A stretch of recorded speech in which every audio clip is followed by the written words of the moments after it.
think it was probably even before Last Comic Standing where you were doing some filming gigs, and one of your first filming gigs was for, a show that I was watching very young was the Power Rangers. So what were you doing on that program? That was my first. Well, it wasn't my first time on TV, but it was one of my first. So when I started doing stand up, and you don't make any money, in your first few years, so I needed a day job. And my day job, a friend of mine got me a job driving trucks for the show Power Rangers. And this was I know the first Rangers. Like I was there Oh from the wow. first episodes of the first season. Wow. And I was getting that. So I don't know how much you know about this or your fans know about this. There's a thing called craft service when you're doing shows, and it's basically the snack table. And it's out there all day. You grab water, drinks, whatever. They have different snacks. So I'm just getting something to eat off of there. And a sound guy heard me talking. He's like, wow, you got a great voice to be a monster. You want to do monster voices? And I was like, sure.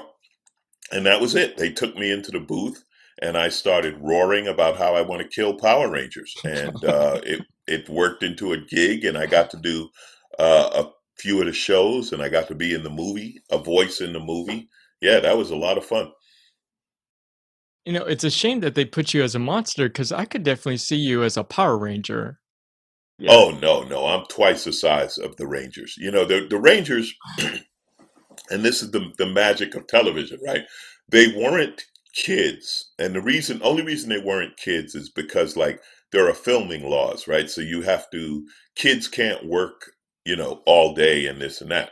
So the Rangers were all probably in their early 20s, but they looked like they were in high school. But they were all small. I mean, Amy Jo Johnson was an ex gymnast. I don't know if Oh yeah. Amy Jo was 5'3", maybe 100 pounds.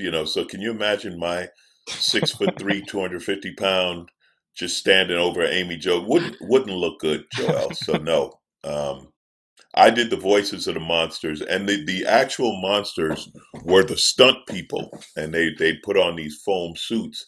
And God bless them, it would be, in LA in the summertime, we're filming, Oh it's man. 100 degrees, and they're wearing a giant rubber suit and fighting. And then Oh man. they, at a break, they just pull the head off and pour ice water Oh into the man. suit just to cool them off. It was a tough gig. It was much easier to be in studio making the sounds than being in a rubber suit trying to chase a Power Ranger.